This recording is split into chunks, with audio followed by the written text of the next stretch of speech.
Gopi Jana Vallabha Girivana Dhari.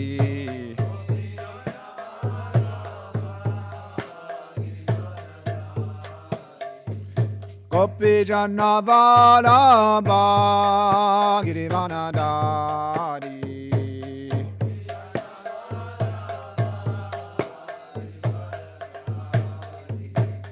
Yashodanandana Vraja Janaranjana. Yashodanandana Vraja Janaranjana. Yamuna Tira Vanachari.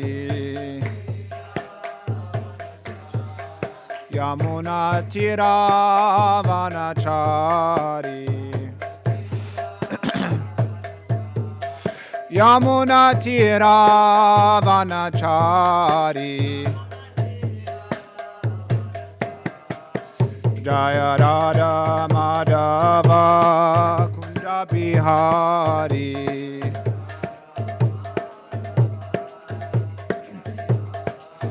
Jaya Radha Madhava Kunja Bihari.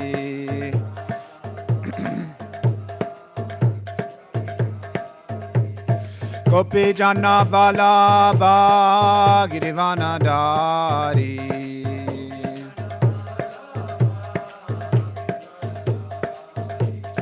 Gopi Jana Vallabha Girivana Dhari.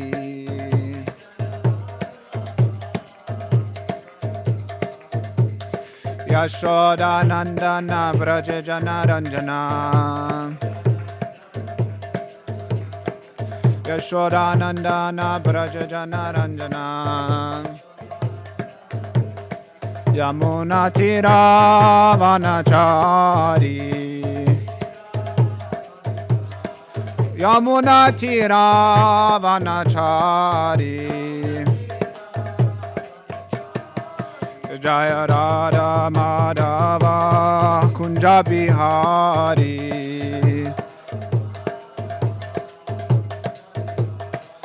Jaya Radha Madhava Kunja Bihari.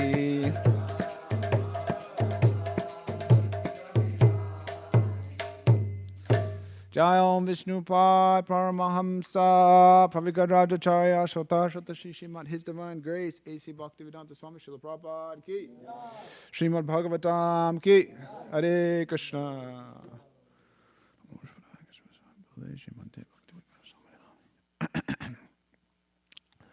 Om Namo Bhagavate Vasudevaya.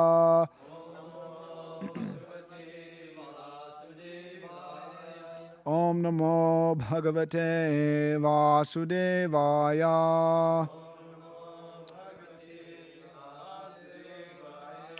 Om Namo Bhagavate Vasudevaya.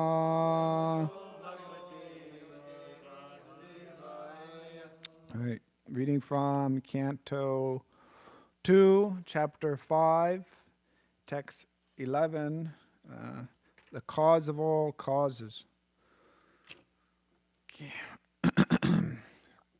Yena Swa Rochisa Vishvam Rochitam Rochayami Aham Yatarko Agnir Yata Somo Yatarksha Graha Tarakaha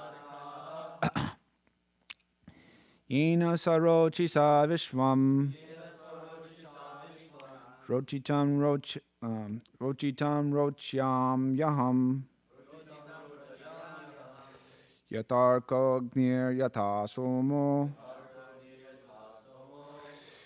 Yataksha Graha Tarakaha Yena Swarochi Sa Vishwam Rochitam Rochayam Yaham Yatarkognir yata somo Yataksha grahatarakaha Yena swarochisha vishvam rochitam rochayam yaham Yatarkognir yata somo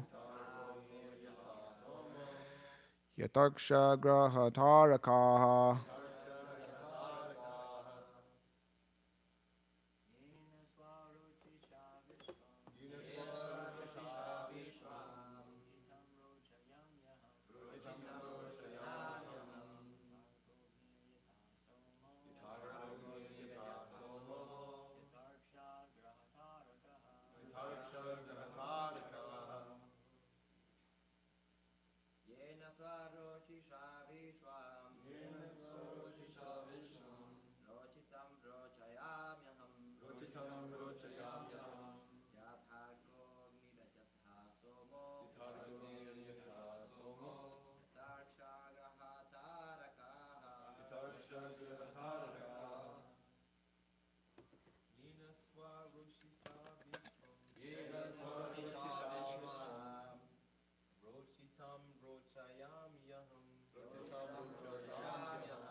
Mataji's? Yena swarochicha vishvam Chitam chitam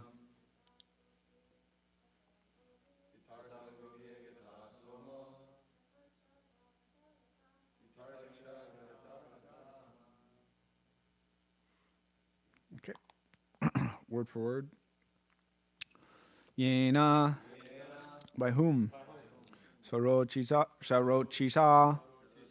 By his own effulgence. Vishvam. All the world. Ruchitam. Already created by the potencies. Ruchayami. Do manifest. Aham. I. Yata. As much. Arkaha. The sun. Agnihi. Fire. Yata. As. Somaha. The moon. Yata. As also. Riksha. The firmament. Graha. The influential planets. Tarakaha. The stars. Translation and purport by His Divine Grace, A.C. Bhaktivedanta Swami Srila Prabhupada Ki. Okay. I create after the Lord's creation by His personal effulgence, known as the Brahma Jyoti. Just as when the sun manifests its fire, the moon, the firmament, the influential planets, and the twinkling stars also manifest their brightness. Purport. Lord Brahmaji said to Narada that his impression that Brahma was not the supreme authority in the creation was correct. Sometimes less intelligent men have the foolish impression that Brahma is the cause of all causes. But Narada wanted to clear the matter by the statements of Brahmaji, the supreme authority in the universe. As the decision of the Supreme Court of a state is final, similarly, the judgment of Brahmaji, the supreme authority in the universe, is final in the Vedic process of acquiring knowledge.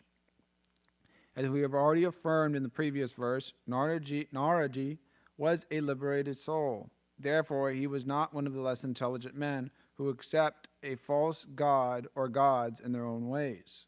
He represented himself as less intelligent and yet intelligently presented a doubt to be cleared by the supreme authority so that the uninformed might take note of it and be rightly informed about the intricacies of the creation and the creator.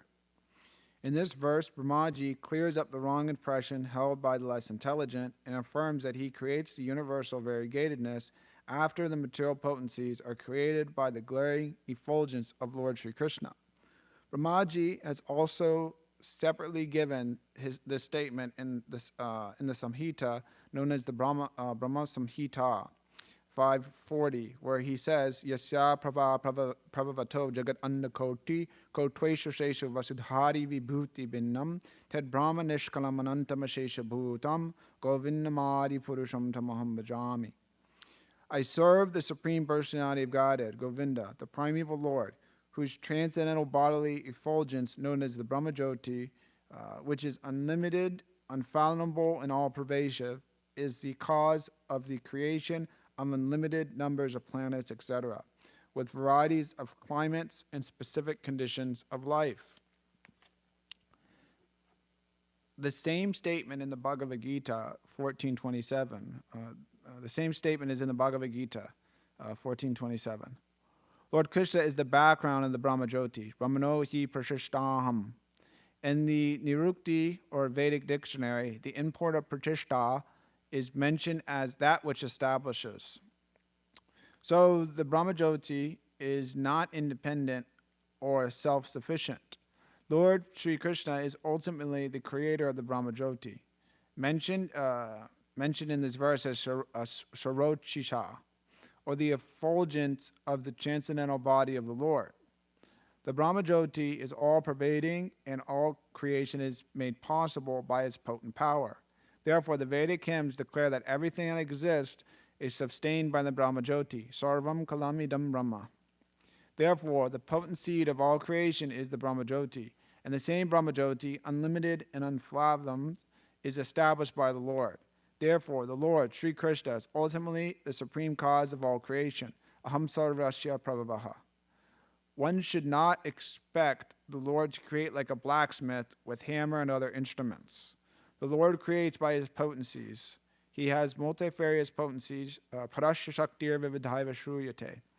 Just as the small seed of a banyan fruit has the potency to create a big banyan tree, the Lord disseminates all varieties of seeds by his potent Brahmajyoti, Sarochisa. And the seeds are made to develop by the watering process of persons like Brahma. Brahma cannot create the seeds, but he can manifest the seed into a tree, just as a gardener helps plants and orchards to grow by the watering process. The example cited here of the sun is very appropriate. In the material world, the sun is the cause of all illumination. Fire, electricity, the rays of the moon, etc. All luminaries in the sky are creations of the sun. The sun is the creation of the Brahmajyoti, and the Brahmajyoti is the effulgence of the Lord. Thus, the ultimate cause of creation is the Lord. Om Agana Timanandasya Gananjanjana Salakaya Chukshoram Tamyena Tasmaishi Gurave Namaha Sri Chaitanya Mano Bishtam Stapi Tamyena Bhutale Swayam Rupa Kadamayam Dadati Swapadantikam Vandeham Shri Guru Shri Yukta Parakamanam Shri Guru Vaishnavam Sha Shri Rupam Sagojatam Sahagana Raganaptam Mitam Tam Chajivam Savadvaitam Savadutam Prijana Saritam Krishna Chaitanya Devam Shri Radha Krishna Padan Sahagana Lalitam Shri Vishakam Mitam Sha Nama Om Vishnu Padaya Krishna Prasthaya Bhutale Srimante Bhakti Vikas Swaminiti Namane. Nama Om Vishnu Padaya Krishna Prasthaya Bhutale Srimante Bhakti Vedanta Swaminiti Namane. Namaste Saraswati Devi Gauravani Pacharine Nivishesha Shunivadi Paskritara Satarine. Jaya Shri Krishna Chaitanya Prabhu Nityananda Shri Advaita Gadadhar Shivasari Gaura Bhaktavinda. Hare Krishna, Krishna Krishna, Hare Hare, Hare Rama, Rama Rama, Hare Hare. I create after the Lord's creation by his personal effulgence known as the Brahmajyoti. Just as when the sun manifests its fire, the moon, the firmament, the influential planets, and the twinkling stars also manifest their brightness.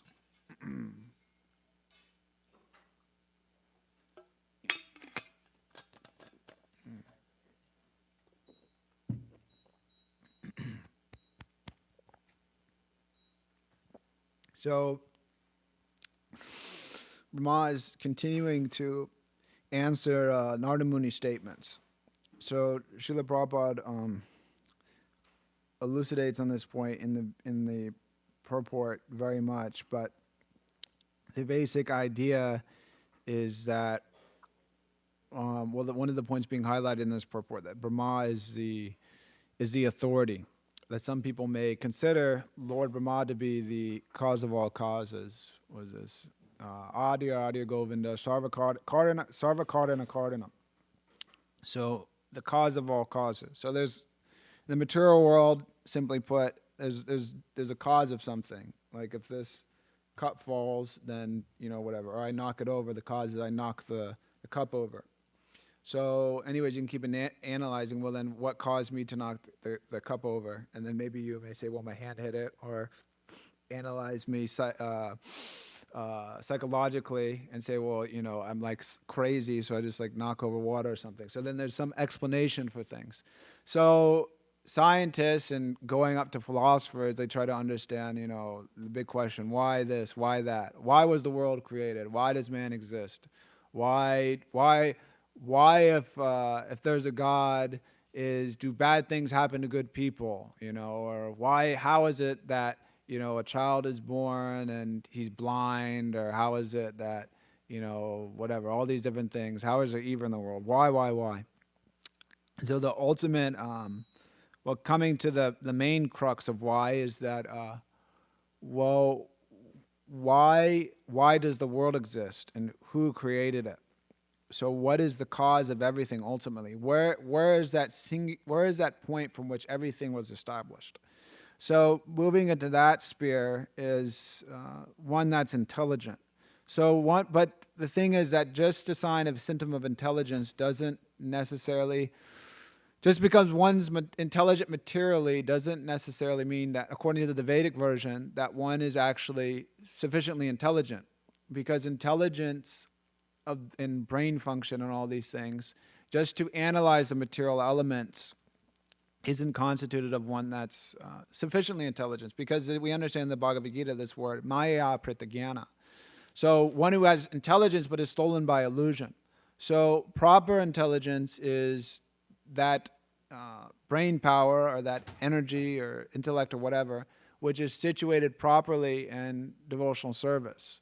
That's why Krishna explains in the Bhagavad Gita, which is bhakti mama vijananti. So he can only be understood by bhakti. So Krishna establishes this point. And we see also that even, there's examples in the Srimad Bhagavatam and things, but one may be, very established intellectually and very intelligent, but be confused about what the purpose of the Vedas actually is. And so that is there amongst the Vedic paradigm. But even stepping outside of that and just looking at the world today, so many intelligent people, but as Srila Prabhupada would point out time and time again, that someone is, maybe very intelligent, or maybe the head of the religious department and whatever in Russia, but then when it comes to the understanding that, well, we have this material body, but inside this material body is a soul. Basic teaching of Bhagavad Gita. But they say, well, there is no soul. That ultimately, that when one dies, that's it. It's just a bunch of chemicals or whatever, finished. There's no life after death. You die and that's it. So one may be very intelligent, but if one comes to this conclusion, it's a symptom of not being very intelligent, that one missed the point. So that person's intelligence is stolen by illusion, and that person is in ignorance. So Narada Muni is intelligent. Lord Brahma is intelligent. One who understands the Shastra properly is intelligent. What is it? And people, it's also too, an intelligence is also, intelligence is accompanied by proper behavior and proper action. Was it a verse in the 11th canto? What is this? Yagner Sankirtan Prayar Yajantihi Sumedhasaha. So that verse explains that people who are intelligent, they engage in Lord Chaitanya's Sankirtan movement. Sumedhasaha. Su means very good. Medhasaha means brain, like intelligence, brain power. So Duramedhasaha means someone that's stupid, someone that doesn't do actions which are conducive to their ultimate spiritual realization or ultimate well-good. There's also a Sanskrit word, Atmaha, one who's a killer of the soul.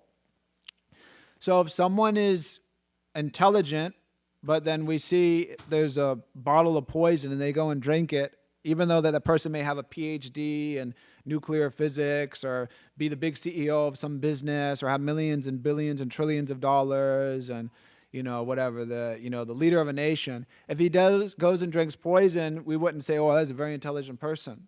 We would say, well, that person, he had all these different things. What foolish notion arose in him in order for him to drink poison or whatever, to do something stupid? So the thing is that, so one who is intelligent, also accompanied by intelligence, is proper action. And proper action is understood from the Vedas, from the spiritual master, and from the sadhus, and also from proper tradition on the Vedic culture, atiha.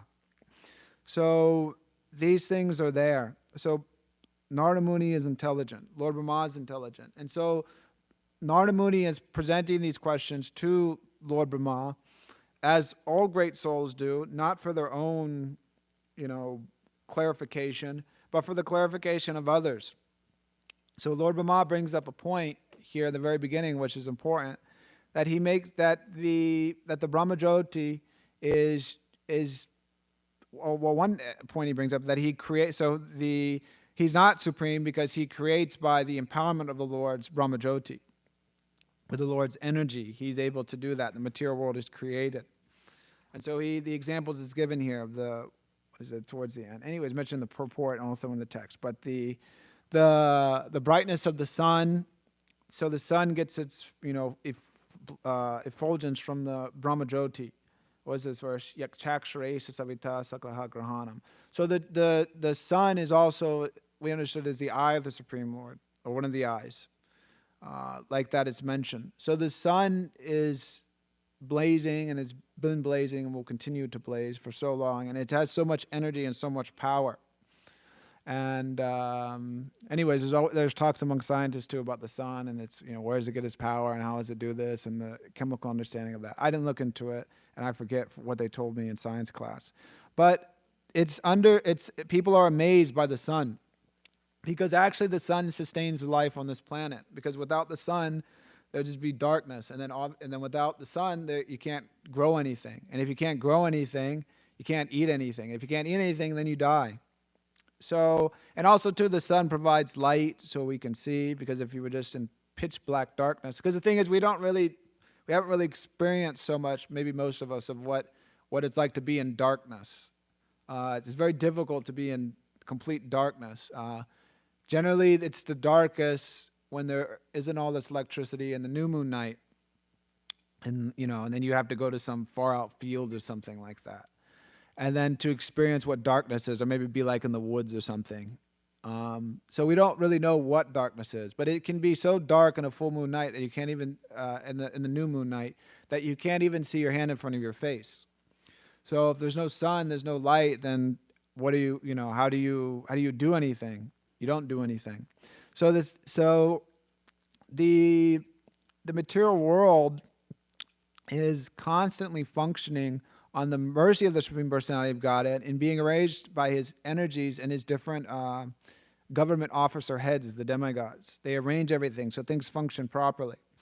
But modern atheistic society doesn't take those things into consideration, because society is very advanced. You see that, we're able to build a building so many hundreds of stories high, and we're able to organize a city of millions and billions of people, and we have intricate systems of plumbing so that we can take the stool from point A to point B, and our cities are very clean and nice, and we just dump it into the ocean and here. But this isn't a symptom of a very advanced civilization that denies the understanding that there is a creator, that the civilization in and of itself is not independent, that it's under control.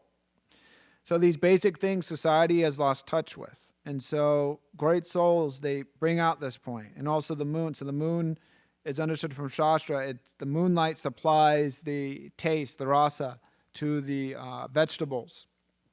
And also too, the moon gets its effulgence from the sun in this way. So these things are there. And so if one is a little God conscious, he can look around and see all around him Krishna's energy is at work. And then one is natural, though one may not be I believe in India and different parts of the world, people may not be so, like not the whole population, because not everybody's, extremely intellectual, but majority of the population, people that are simple and they grow up, farmers and things like that, they have a strong faith in God, and they may not be philosophical and can explain all the Vedic conclusions. They know that there's a God and He's supplying the rains, and like this way He's maintaining, and sometimes He gives more, sometimes He gives less, but all of my needs are provided for.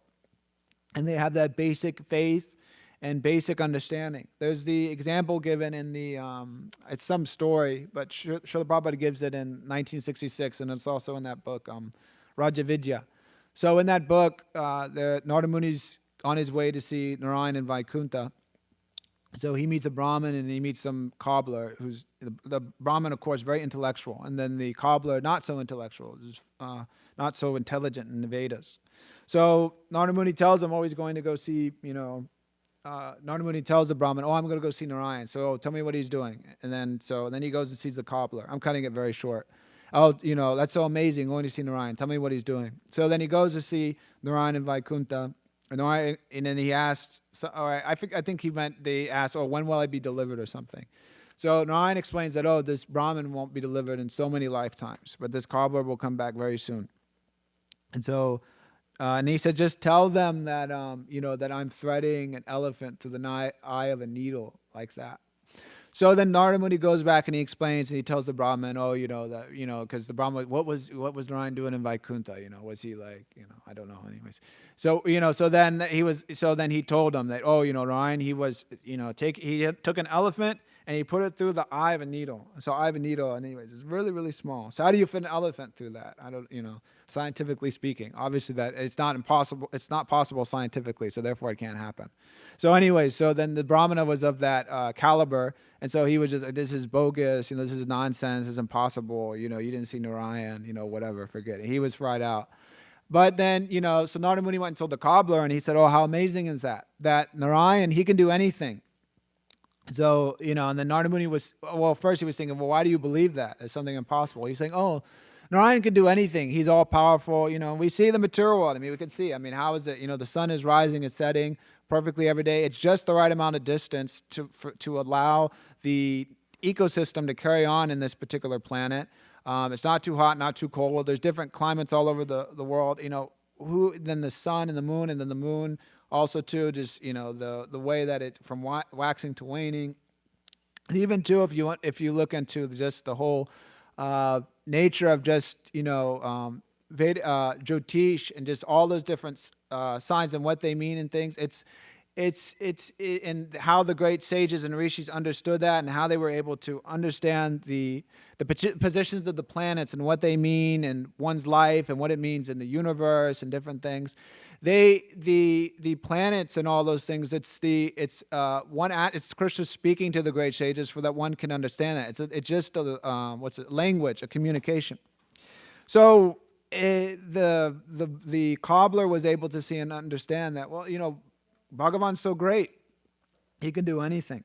So Narada Muni, in this way he was able to understand how this individual was going to go back home, back to Godhead very soon, and the Brahman not soon, very quickly. So the whole creation and the whole Krishna's aspect is leading towards, if one has the proper samskars and the proper association, the material world is there, and there's facilities to awaken one's God consciousness naturally, and to arise affinity for the glory of the Supreme Personality of Godhead.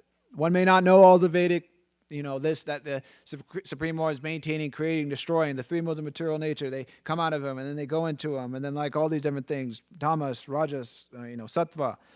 But one can see and look in the world and think, how amazing it is, all these different things, all you plant these different seeds in the ground, and then different plants come up, and they have different scents and different smells. How amazing the Supreme Lord's creation is.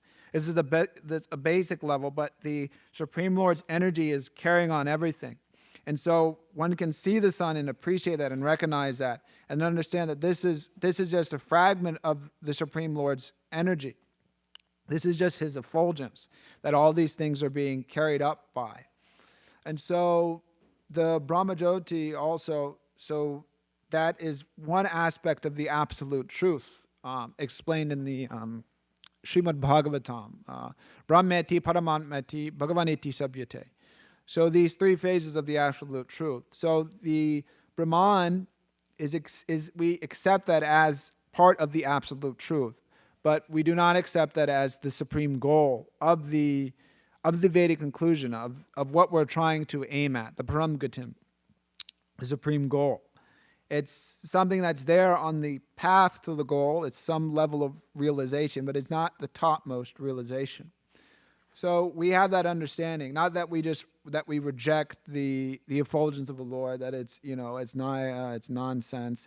It's nonsense if we accept that in the sense that that's the supreme bonum, and then we say, well, that's it, and then like they say, well, that everything is Brahman, and then from Brahman comes whatever. I don't want to say because they say, but that Brahman comes everything, and then like this, that not giving importance to that actually was, as Krishna says in the Bhagavad Gita, Ham Sarvasya Prabhataha, that from him everything is coming. So they say from Brahman everything is coming. From Brahman Krishna comes, but that's not the case.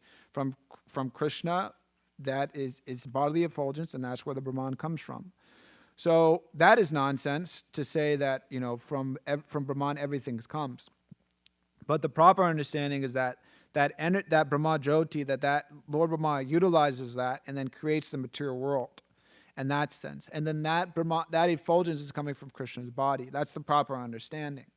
So we accept that, and then that's understood, and then that can be explained to people who have a misconception.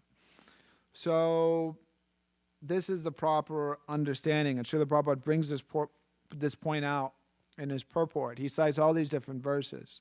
Brahmano hi prachishtam, that Krishna explaining that he is that which establishes the Brahmajyoti. And then so many other verses, sarvam kalamidam brahma. So like this, and then of course I quoted already, ham sarvasya pravaha. So Krishna is the supreme cause of all causes, sarva karana karanam. So that is that verse, Ishvara parama Krishna sachit ananda vigraha anadir adir govinda sarva karana karanam. So when Lord Brahma was speaking this verse, explaining this and chanting this, it wasn't that he chanted this verse and then he realized later that, oh, well, I made a mistake. That's actually the Brahman, and that's the cause of all causes. No, he had full understanding of what he was saying when he said it. The thing with, which is an amazing thing with, these rishis and these prayers that these great devotees chant, it's not that they go and chant these prayers and then later they go back and, oh, I made a mistake. I actually left something out, or like, oh, I forgot that, or whatever, or like, I made a mistake. But they chant these beautiful prayers and they're perfect in and of themselves. They don't have to go back and have an editing team edit it later, because they're completely, their whole being of these great souls is Atmani Vedanam, completely surrendered to the Supreme Personality of Godhead. And so everything that they express is completely in line with the Siddhanta of Shastra. So there's no imperfection in that sense in their expression. And of course, as Srila Prabhupada explains, I think at one purport, that there may be some grammatical things here and there, wrong with the Srimad Bhagavatam and things like that. But the understanding and the conviction and the bhakti is perfect of that. And so those understandings are there. So Lord Brahma is explaining, and also too will come forward also the next verse. We won't go into it. So he's explaining, how this is just the effulgence of the Lord, and then he goes on to glorify Vasudeva. This next verse is Tasmai Namo Bhagavate Vasudeva Dhimahi. So this, I meditate upon Bhagavan Vasudeva. So Dhimahi. This meditate upon. So Lord Brahma is explaining these things. They're having this discussion. So this discussion happens often in the Srimad Bhagavatam of great souls who are explaining things and giving dissipating the darkness of illusion for the welfare of all. Because in the material world, it's the tendency to misunderstand things, or to not just misunderstand things, but just to be an illusion and to take Maya, that which is not, as reality. So the great souls, the Mahajanas, Swayambhu, Narada, others also. So they speak the proper conclusion, and they speak the absolute truth, and they also live that by example. It's not that, Brahmaji or Narada, they spoke high things and then they went and did other things, like whatever. They want, anyways, I don't know. They engage in high level sense gratification. And it's different in these other planets also. But for example, Narada Muni is a Naishtika Brahmachari, and we don't hear about him having any troubles or things like that, or off to the side or whatever. So they taught by their example, and they uphold these high standards to show us what the proper path is. Because there's others who, they pretend to be, like, I'm a great follower of Narada Muni, great brahmachari. But then there's, then pictures come out, and then the great brahmachari has, 5 women in his arm, and there's a whole video and a whole scandal. So that we don't hear about scandals in the Bhagavatam. Sometimes there are deviations from the proper path of Dharma, but then those personalities are reinstated. And they're also reinstated properly. And there are instances of that. I won't go into that so much. But the thing is that they're situated back on the path of Dharma. So one shouldn't make a show of being a great personality and of, making a show, just making a big, not that one is trying to accumulate many followers. That is not what the case is. Because it's the material world, there may be difficulties, there may be problems, there may be slight deviations from the path of Dharma. But one who is actually following Dharma and has dedicated his life to the Supreme Personality of Godhead, there may be some slight deviation here or there, but one will ultimately come back to the proper path.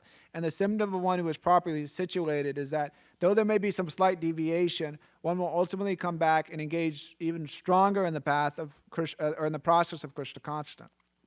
And Krishna explains this in the Bhagavad Gita. What is this one? What's this verse? Anyways, I don't remember the Sanskrit exactly. But Krishna says, declare boldly that my devotee never perishes. You know it? Nomi bhakta parashati, I think something. So Krishna explains that declare it boldly, Arjuna, that my devotee never perishes. So but the great acharyas, it can be complicated, but generally they show by their example how one should behave in Krishna consciousness, how one should act. Because we see also, too, in Lord Chaitanya's Leela, that some devotees sometimes did things that were out of proper behavior.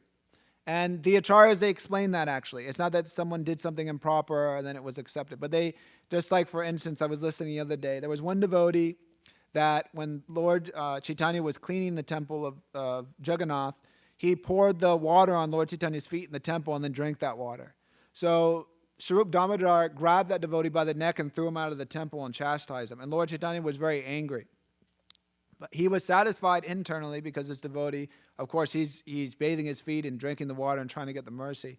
But he was thinking, what is this in the temple? He's bathing my feet and drinking the water in front of Lord Jagannath. And this isn't proper behavior. So the acharyas, they show sometimes by their devotees what the proper behavior is.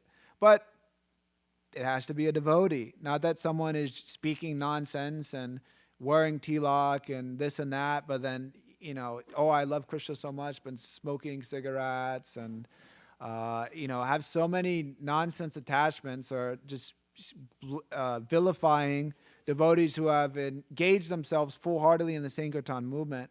And then, this is a great devotee, and then this is his leela. This is nonsense. This is not his leela, his pastime. This is a pseudo-devotee.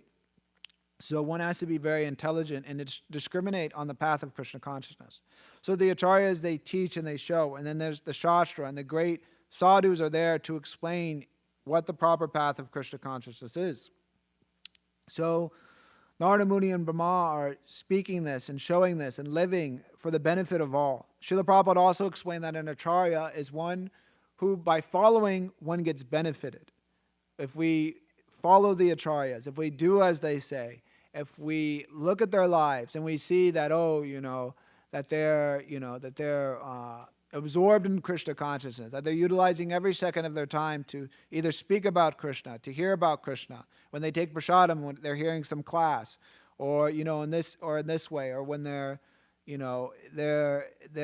coming to the Bhagavatam class, because sometimes they may be there that my guru doesn't come to the Bhagavatam class, so therefore I don't need to come to the Bhagavatam class, or whatever that may be. But then the spiritual master may see that his disciples are taking advantage of that, and then he comes to the Bhagavatam class to show and to teach the disciples that you should come to the Srimad Bhagavatam class. You should come to Mangalarti. Come to Mangalarti. Dance, chant in Kirtan. Be absorbed in Krishna's names. Be absorbed in the process of Krishna consciousness. Distribute books. Cook for Krishna. Get people to come hear about Krishna. Train people up in Krishna consciousness. Teach them how to wear a dhoti. Teach them how to wear a sari. Teach them how to be Krishna conscious in all spheres of their life.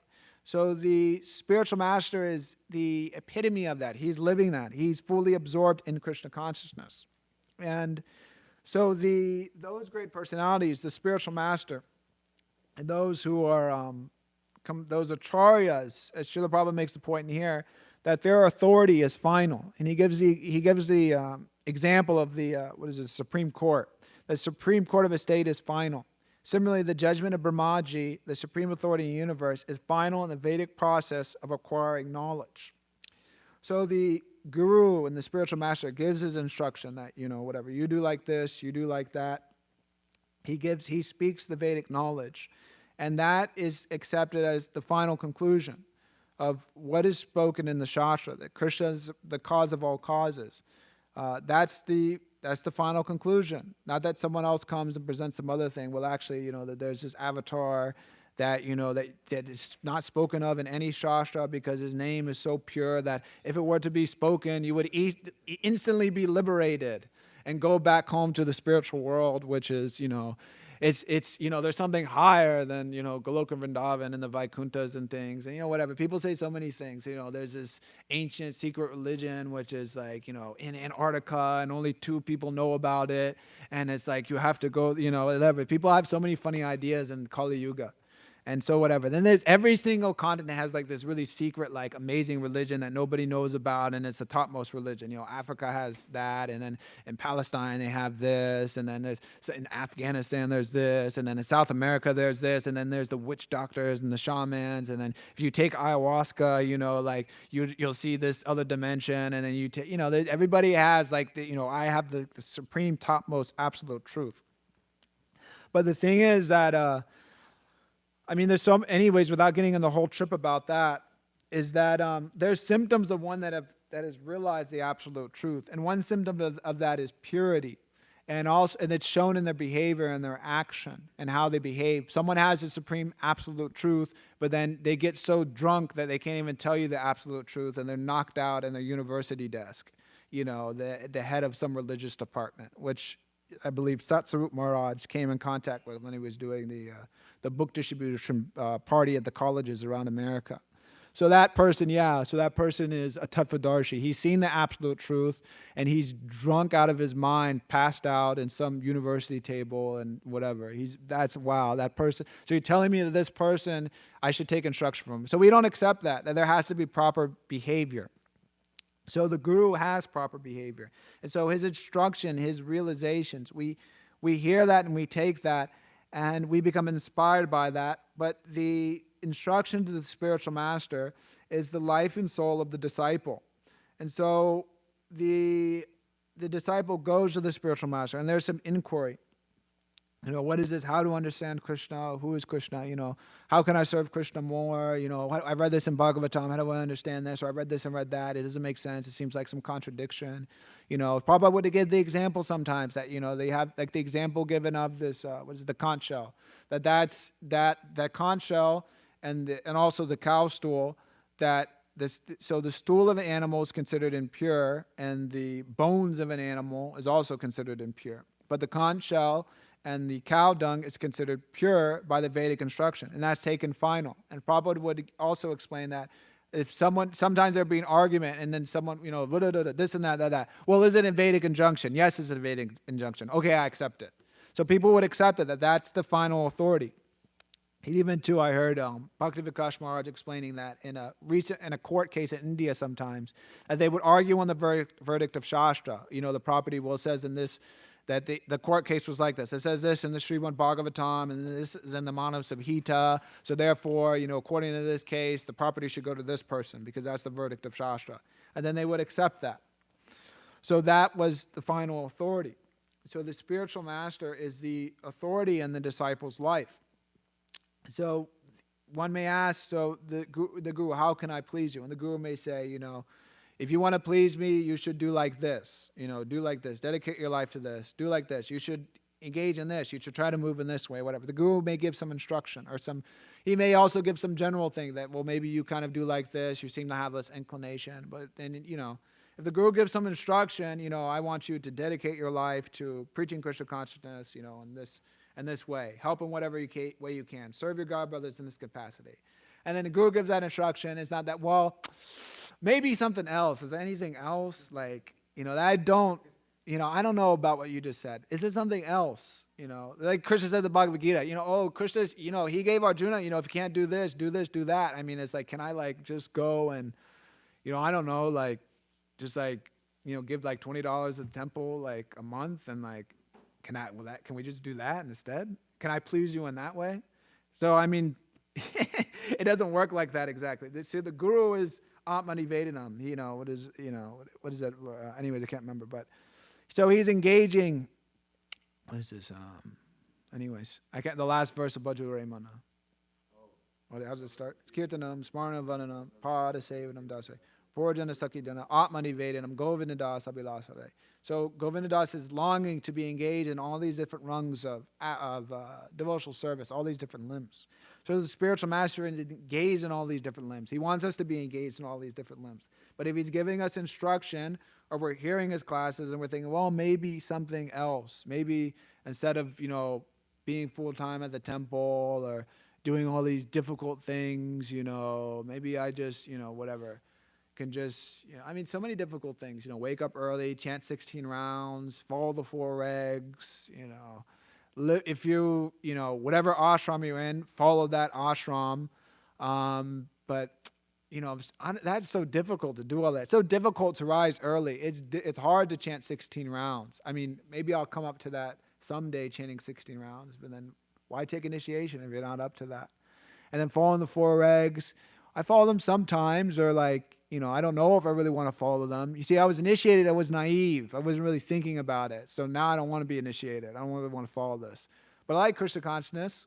So this insincerity of heart will go nowhere in Krishna consciousness. So the spiritual master is expecting us to surrender, and it's difficult. Everything in the material world is difficult. There's no easy path in the material world. I remember last week I was giving a point in class and I was saying how anything bad can happen in the material world. And then on that way home that night, I told some devotees, but somebody's car was on fire on the side of the road. And not just part of it on fire, whatever, the trunk or the, whatever this, what do you call the front of the car? The hood. The hood, it was because I've seen that also. Someone's hood was on fire and they're driving down the street. The whole car was on fire completely. The whole car was burning. And that car was done. And so somebody, whatever, they had a bad day. The car was on fire. This is the nature of the material world. So anyway, so this is material life, that things go wrong. And so do we take up to Krishna consciousness and then everything's blissful, dandy, and great and amazing? So Hocha Maharaj would sometimes give that example, something that stood out to me.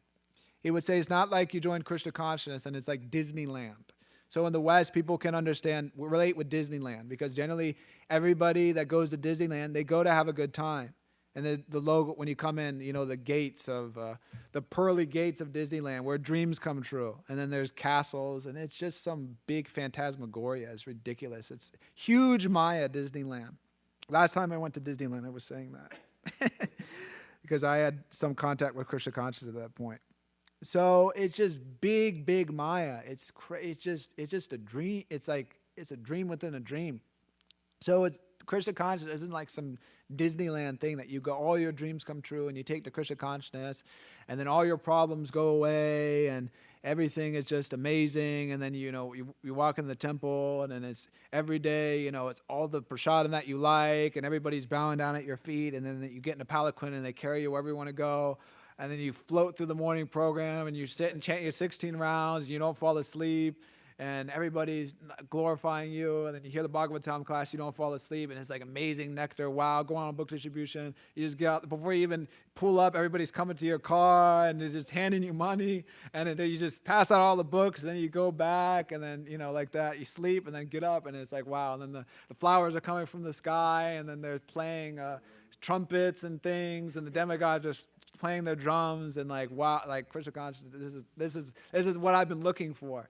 So the thing is that the great devotees actually, and this is taught in the Ramayana and also in the Mahabharata, that Krishna teaches that even Krishna himself and Lord Ramachandra, when they come to the material world, they have problems. Lord Ramachandra's wife was stolen by Ravana. Krishna too, Shishupal was criticizing him all the time, talking smack and this and that. And then also Jarasandha was causing problems, and Kamsa, was sending demons to Vrindavan. Of course, this is part of Krishna's Leela. He's teaching. He's enjoying these things, but he's also teaching, even with his great devotees. The Pandavas exiled. Srila Prabhupada suffered a heart attack. Bhaktisiddhanta Saraswati Thakur, they were trying to assassinate, Bhaktisiddhanta Saraswati Thakur, they were trying to assassinate him. So they show and they teach that, it's difficult to execute Krishna consciousness in the material world. But one has to be determined. If we understand this point, that is going to be difficult to execute Krishna consciousness, that there will be difficulties and there'll be problems and whatever, things won't go our way, then we can be satisfied and happy with that. And then we can go on and if something bad happens, then it's not such a big deal. And it's like, whatever, bad things happen, whatever. I broke my foot. Anyways, whatever, I can't, do this service, that service, I have to sit around. So what can I do? I can chant Hare Krishna. Go on, be happy, engage. I can talk to some devotees. I can do other things. It's not that, my life is over now that, whatever, this difficulty happened or my house burned down or whatever. Just like someone told me one time, distributing books, that, I used to believe in God, and then my house burned down, and I thought, that how could there be a God? God isn't real. How could you do this to me? So now I'm an atheist. So it's not that God, Bhagavan, is the fuel for your sense gratification, that whatever you ask for, he has to give. That's not the case. So the spiritual master and the guru, he's expecting full surrender from the disciple. So he's giving instructions. He's showing by his example. The spiritual master's instructions, his behavior, is the supreme authority in the life of the disciple. And so there may be doubts, there may be questions, there may be, how do I understand this? How do I understand that? Because it's natural. We're not 100% pure. We don't have full realization of all the shastra, all the different intricacies. Even with Srila Prabhupada, sometimes there was doubts. Most famously, with Srila Prabhupada explaining that we didn't go to the moon, which is the verdict of Srimad Bhagavatam. That's what Shastra says. That's what Srila Prabhupada, upholding that, he explained that time and time again. And so some disciples had doubts about that, and some left because of that. Some also asked Srila Prabhupada and tried to understand and got those doubts clarified. So doubts, in and of themselves, they're not so bad actually. So we have to approach the guru or approach one of his disciples or pray in a proper mood that I have this doubt, I have this confusion, I don't understand completely, so please help. Please help me understand this. So we can, in that way. Also to the guru, the spiritual master may give some order. You do like this, you do like that, you go here, you go there, whatever. I want you to go to Iceland and preach Krishna consciousness in Iceland. So we may say, well, I don't speak Icelandic.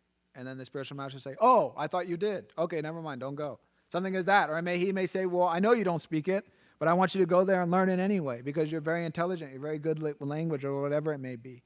And so we have to see then. So the spiritual master may give some order and we may ask just to clarify, or is this what you want me to do? Or because, I may not be so good at it. Oh, I thought you were really good at that because such and such told me this or that and the other thing. Or why don't you just try because sometimes I hear these things or whatever. So we have to make that endeavor. We have to show. And then it's okay to say, well, I don't know or this or that. Because then if we have really deep doubts about something the spiritual master is saying, but then we're scared to express that or scared to show that or whatever, then those doubts may eat away at us. The spirit, do like this, do like that, the spiritual master may say. And then we kind of half do it, or we're really not into it, or we just say, yeah, I'm going to do it. There's different things. We may not know how we're going to do something. He may give some instruction. Then we think, okay, how am I going to do this? Or, or whatever. But if it's something, like we have some serious health problem, or whatever, we just found out that we have, cancer and we only have a week to live. And the spiritual master says, I want you to go, and like open up a center, do this and do that. And then it's like, well, I'm going to go do it. But then we don't tell him, we'll actually have cancer. Then he'll think, why didn't you tell me that? I would have just told you to go to Vrindavan or something, So there has to be the guru-disciple relationship. There's inquiry, and it's the mood of humility and surrender is there and is pervasive. Because if the mood of surrender there, one will ask appropriately. And then the spiritual master will understand, oh, this disciple's not challenging. Or whatever. He has some doubts, he has some conclusion, whatever. I have this doubt, I have this confusion. I want to carry out your instruction. I'm putting this forward to you to clear it so that, I can engage fully in your service. So I can engage in this service fully. And then there may be some discussion or whatever like this. Okay, so you do like this, you do like that. Or this is what I really want you to do. I can see you have this ability, you have this talent. So therefore, please do this. So... But doubts are an opportunity to become more committed to the process of Krishna consciousness if they're dealt with properly. Because there's some doubt, generally something holding back. Well, I'll just surrender, 80%. And then the other 20%, what I don't really know what's going to happen. So, but when they're clear, then, oh, now I can surrender 100%. Or, I was thinking this, that, and the other thing, that this person was saying that, or I wasn't qualified.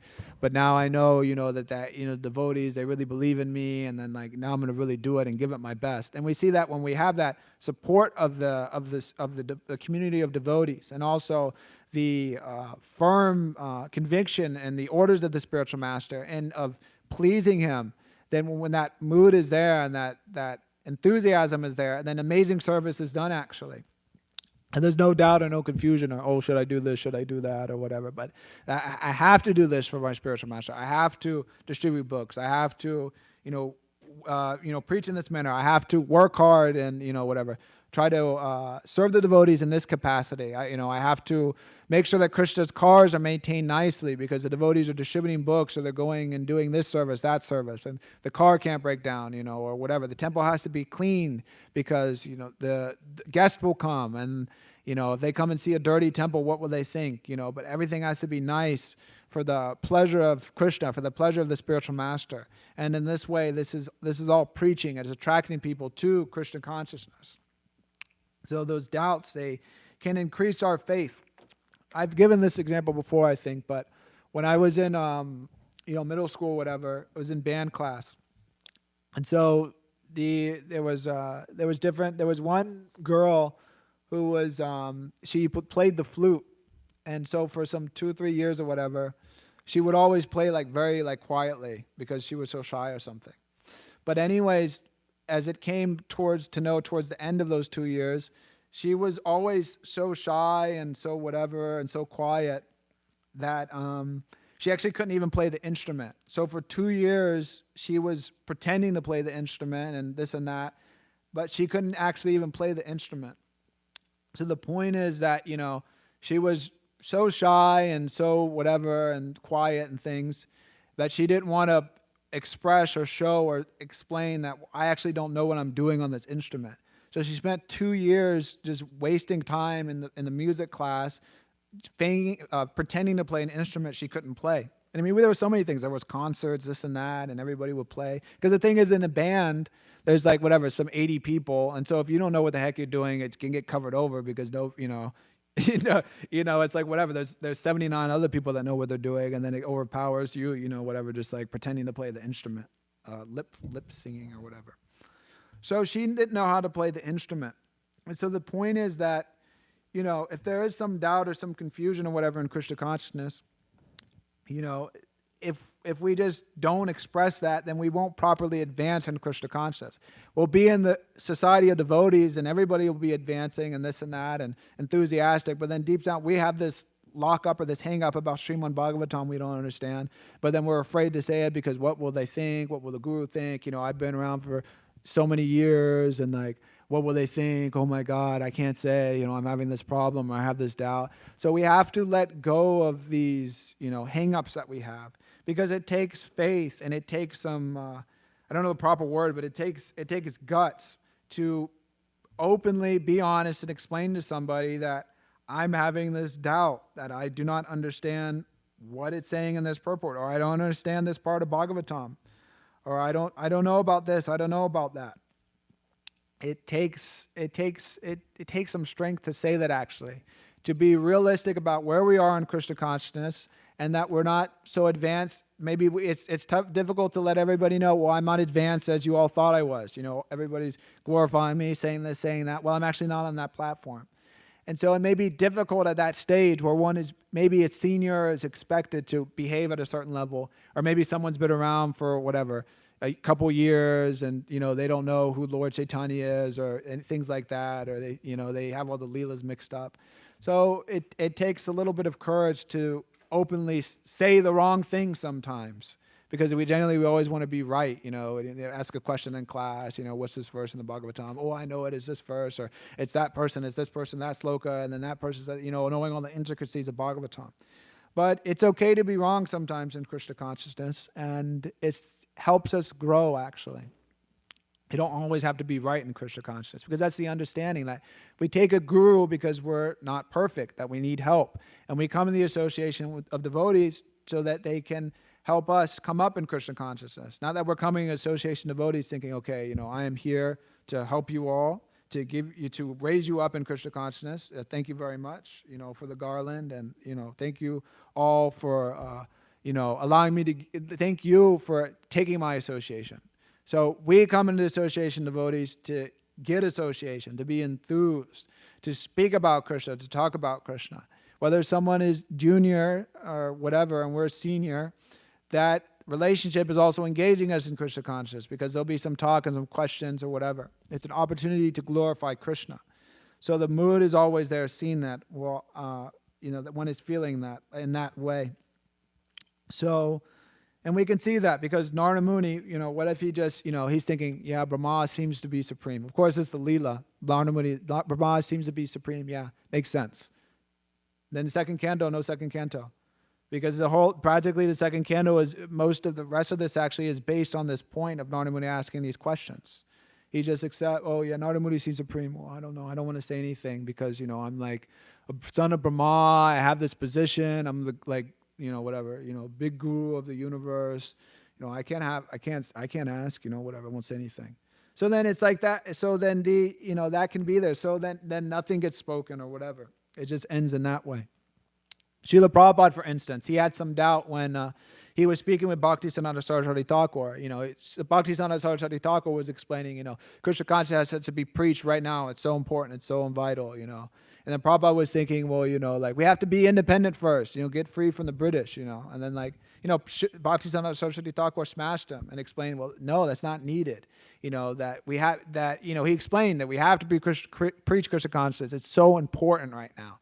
So then we could see, of course, that Leela is there, but what if Prabhupada didn't say that? He had that doubt. Then, then what happened? Then, so many people, they come, and then they leave, and they have all these doubts, and they never come back again.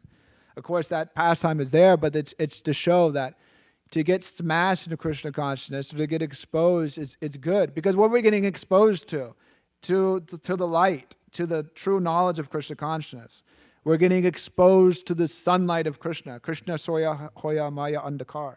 So wherever there's Krishna consciousness, there's light. Better we get exposed in the light of Krishna consciousness and then to get covered over in the darkness of Maya, which will cover over our true spiritual nature. So these things are there. So Narada Muni is showing and he's teaching. And Brahma is also, he understands and he's explaining nicely. He's not like you Narada Muni, you're so foolish, this and that, you don't understand. I can see how you can understand that. But actually, this is the situation. People that they don't know, just like the previous verse that we read. Brahma explained that, yeah, whatever you've spoken about me is not false, because unless and until one is aware of the personality of Godhead, who is the ultimate truth beyond me, one is sure to be illusioned by observing my powerful activities. So he said, yeah, makes sense. If you don't know about Krishna, then yeah. But if you do know about Krishna, then you understand, well, actually, this is not true, that I get my power from him. So Brahma is explaining this science. And Narada is an intelligent disciple. He's attentive. He asks questions. He's trying to understand, go deeper into the process of Krishna consciousness. So this whole talk is being there. And the result of this talk is simply expounding upon the glories of Bhagavan even more, of the nature of the Supreme, of the relationship with the Supreme, and then also to the intricacies of the guru-disciple relationship, how this knowledge is revealed for the benefit of the guru, for the benefit of the disciple, because the guru is benefiting. He's enthused to speak about Krishna, to glorify Krishna. That's the guru, he loves to explain about Krishna. So everybody's happy, everybody wins. It's a win-win situation. So there's a couple this explanations here, just some things that popped into my mind. So anyways, we can just end there if there's any questions or comments about anything. Yes, anyways. Abhimanyu then Ram. There was also another time when Prabhupada apparently had doubts. I think when he got gored by a cow or a bull. I don't know the exact quote on that. Oh, but that he was context? just doubting, like, basically, like, what am I doing, like, in my life right now, or something like that. I think he just took sannyas or something, and then he got gored, and then he was like doubting, like, did I do the right thing? Yeah. Like along those lines. Yeah. So anyway, Prabhupada apparently, exhibits those doubts. What to speak of us. So. Yeah.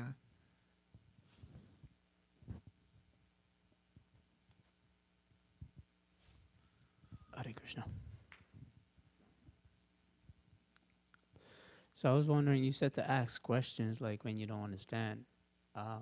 The thing is like sometimes when we ask questions, we might not get an answer. And so we should ask a question to someone that's qualified. Huh? We should ask a question to someone that's qualified. I think we have to ask appropriate questions. If we ask a question, someone doesn't give an answer, then we can ask somebody else. But we also have to see, I mean, one thing too is that generally in the Bhagavatam, so we can ask questions, but the thing is that if we don't get an answer, so we can ask somebody else, but the question should also be relevant, because sometimes Srila Prabhupada didn't answer disciples' questions if they weren't relevant also. That's there. Anyways, you can continue. No, I mean, that's fine. I mean, Yeah. I was just curious because there are times where questions are being asked and, there's no answer. Yeah. So, in order for one to learn and they have a hang up, there's a reason why they're asking those questions. If they're one that's like trying to protest against like, what it is that you're doing, you could see that clearly. But if you're one is trying to learn, it's different. You could see that as well. You could see one who's trying to learn and one who's actually like against. Yeah. You could see that. So this makes a difference. If somebody who's trying to learn, then why wouldn't the question be answered? If someone's trying to learn, why would the question be answered? Yeah. Well, it depends. I mean, if they're trying to learn, they may not understand the answer to that question. Just like there's someone may ask a question about, like sometimes Srila Prabhupada's disciple to ask him questions about Radha Krishna Leela. Prabhupada wouldn't answer because they're not qualified to understand that yet.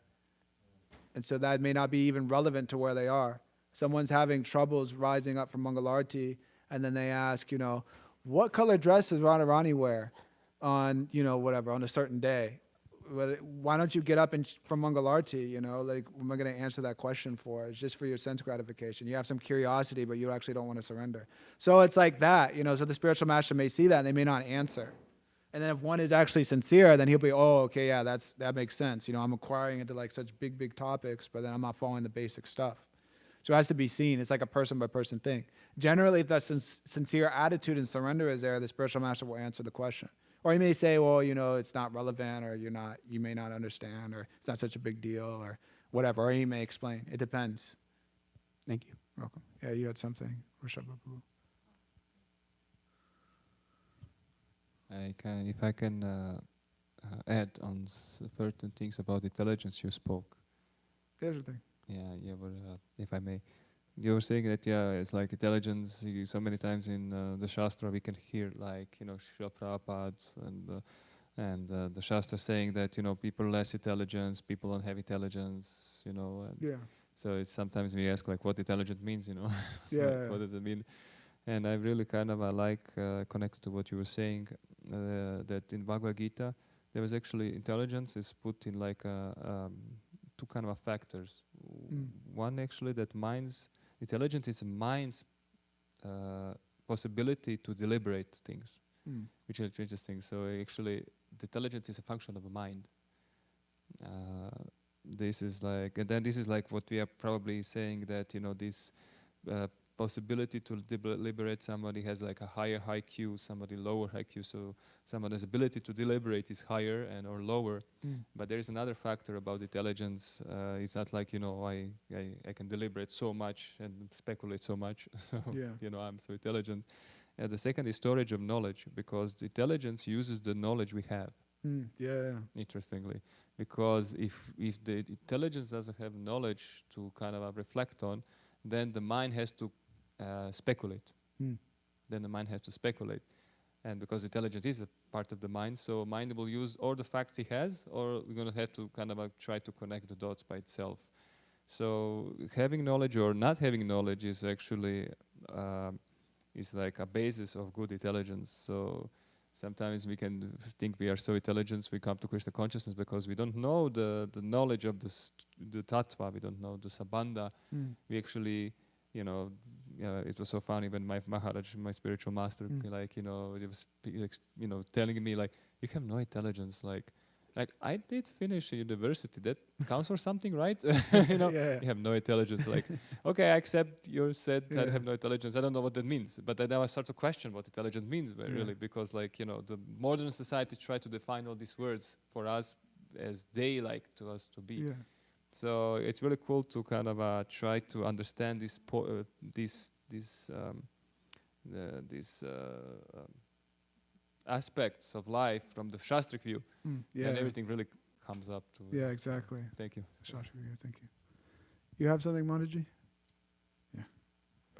That's there. We got like 2 minutes ago with Manaji.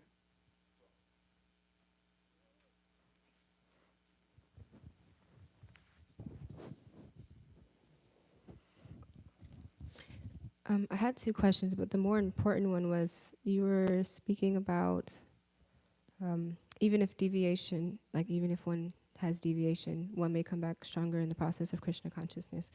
And one thing that I've struggled with is understanding, like when it comes to seeing those deviations in other people, like what is the balance of like helping them or like pointing it out, and when we should just kind of have that faith and trust in Krishna that they will be corrected eventually. Yeah.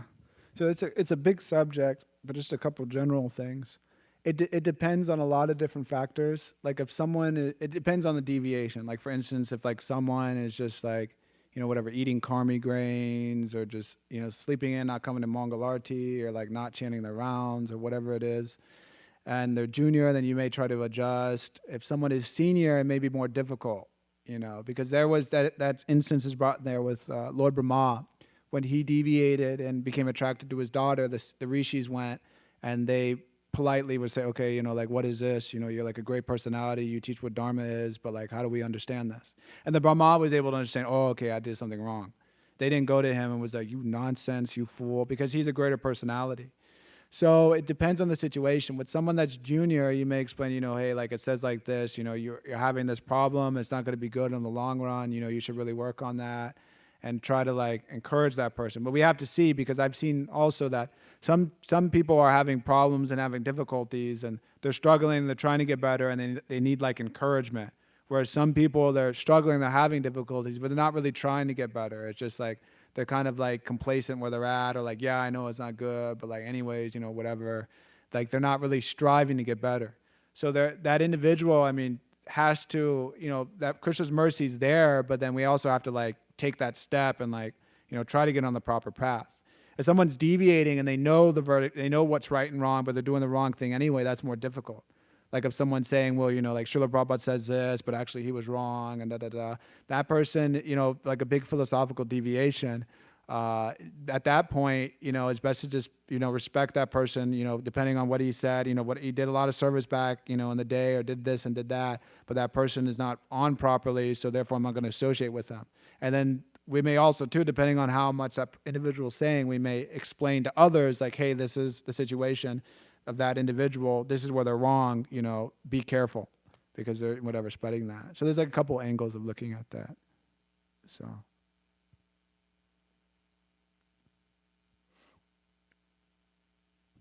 Is there time for the second one? It's kind of a short question. Yeah, that's fine. And then you were speaking about how farmers, the example of how farmers have faith, I guess, due to their experience of seeing like the crops are growing and, food is coming in. And so is faith not based in knowledge, or is faith that's more experiential considered valid? Does that make sense? Yeah, it depends. I mean, faith should be, so there should be knowledge and experience. Is it that, I think, what's that verse? Rajavijaya Rajaguyam. So that verse explains that this knowledge is the king of all knowledge, and then it's also that it's direct perfection. Pakshakshamam kashogamam dharmam susukam kartavam aviyam.